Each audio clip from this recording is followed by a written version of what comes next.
ክቡራን ተመልካቾቻችን የምሽቱ ፋና ዘጠናችን በአጀንዳ ጉዳይ ሆኖ ወደ እናንተ እየደረሰ ነው። እንቀጥላለን። እዚህ ጉዳይ ላይ ትንሽ ቆይታ አድርገን እንግዳ ጋብዘናል። ከእንግዳችን ጋር ቆይታ እናደርጋለን።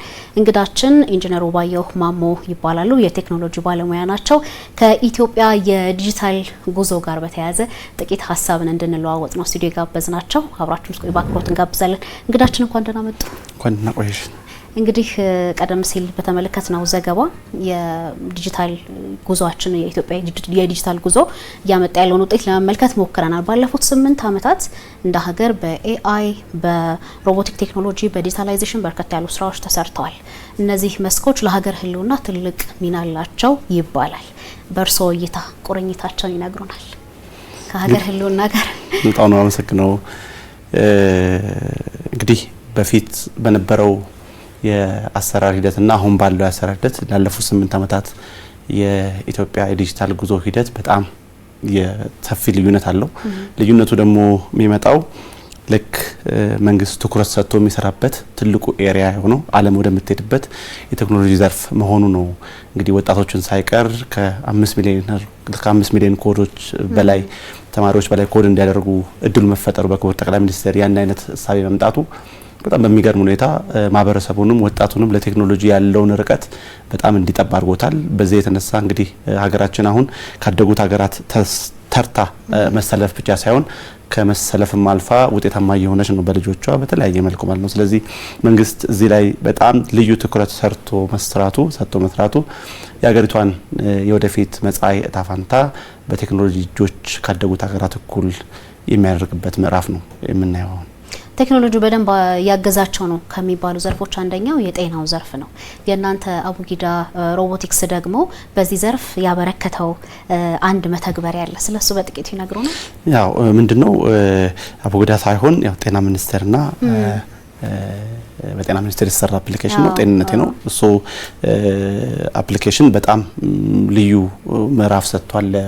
ለታማሚ ብቻ ሳይሆን ለሕክምና ዘርፍ ባለሙያዎችም በጣም በቂ የሆነ ነገር ያደረገ ትልቅ ተቋም ነው። ከዚህ በፊት የሕክምና ቦታዎችን ፈልጎ የማግኘት ኢሹ አልነበረም። የሕክምና ፋርማሲዎችን ማግኘት በጣም ይከብድ ነበረ። ስፔሻሊ ለታመመ ሰው በቀላሉ የሕክምና ተቋማትን አድሬስ የማግኘት ሂደቱ በጣም ይከብድ ነበረ። ይህ አፕሊኬሽን ግን በጤና ሚኒስቴር የተሰራው አፕሊኬሽን በጣም ልዩ በሆነ መልኩ ሰዎች በቀላሉ በየትኛውም ሰዓት በየትኛውም ጊዜ የሚፈልጉትን አይነት የሕክምና አገልግሎት ማግኘት እንዲችሉ የሚፈልጉትን አይነት ደግሞ የመድኃኒት አይነት በቀላሉ ማግኘት እንዲችሉ ያግዛቸዋል። በተለየ መልኩ ሌሊት ላይ ሰው ቢታመም የት ሊሄድ ብሎ እንግዳ አይሆንበትም ማለት ነው። የሚደውልበት ምንም ፕሮግራም የለም ማለት ነው። የሚደውልበት ቦታ ላይኖር ይችላል። እዚህ ግን በአፑ አማካኝነት በቀላሉ የሚፈልገውን ነገር በቀጥታ ፒክ አድርጎ ደውሎ አገልጋዝ ይዞ ሄዶ የሚታከምበት ፕላትፎርም ይፈጥራል ማለት ነው አፕሊኬሽን። እንደ ሀገር ደግሞ ዳታ ምን ያህል መድኃኒት ያስፈልገናል የሚለው እነኚህ ነገሮች ሁሉ ወደፊት የሚዘረዝር የአፕሊኬሽን ዘርፍ ነው። እሺ እንግዲህ እንደ መጨረሻ ሀሳብ እንድናደርገው የአቡጊዳ ሮቦቲክስ በቀጣይ በተለያዩ ዓለም አቀፍ ሁነቶች ላይ ኢትዮጵያን የሚወክሉ ልጆች እየወጡ እንደሆነ እያየን ነው።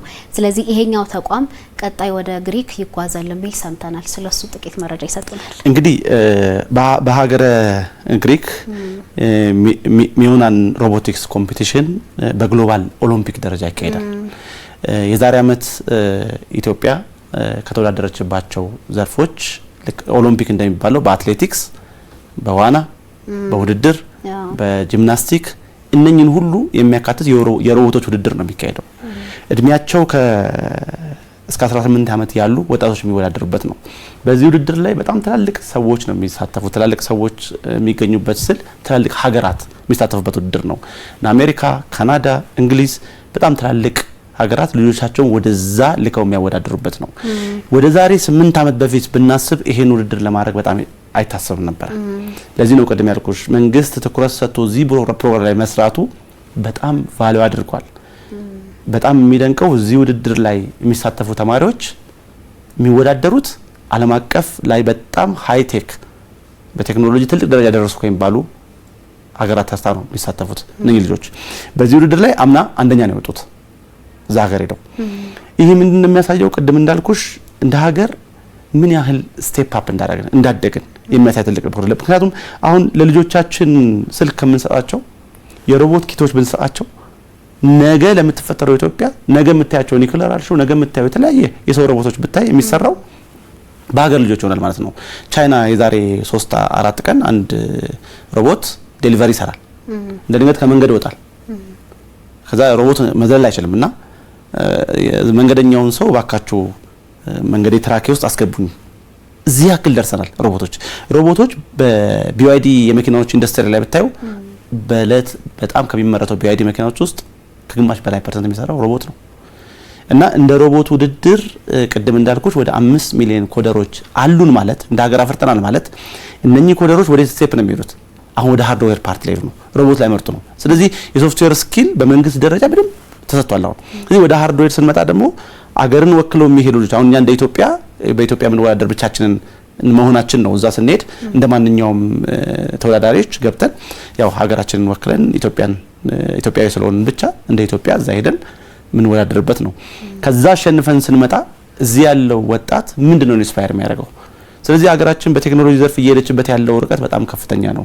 መዘመናችንን የሚያሳይ ሀገራችን በቀጣይ እጣ ፋንታዋ በጣም ግልጽና ብሩህ የሆነበትን ዓለም የምናይበት ሰዓት ደርሰናልና በግልጽ እንደሚያሳየው ወጣቶች እጃቸው የተፈታበት ሀገርን የሚያገለግሉበት ሀገርን የሚያግዙበት ልክ በእነዚህ ዓለም መልክ ተወዳድረው ሲመለሱ ደግሞ ሞቲቬሽን የሚጨምሩበት ለራሳቸው ብቻ ሳይሆን ለመጪው ትውልድ መስመርና በር የሚከፍቱበት ትልቅ ምዕራፍ ይሆናል ብዬ አምናለሁ። በጣም ጥሩ። እሺ፣ የቴክኖሎጂ ባለሙያ ኢንጂነር ውባየሁ ማሞ በፋና 90ችን ተገኝተው ለሰጡን መረጃ እናመሰግናለን። እኔም አመሰግናለሁ።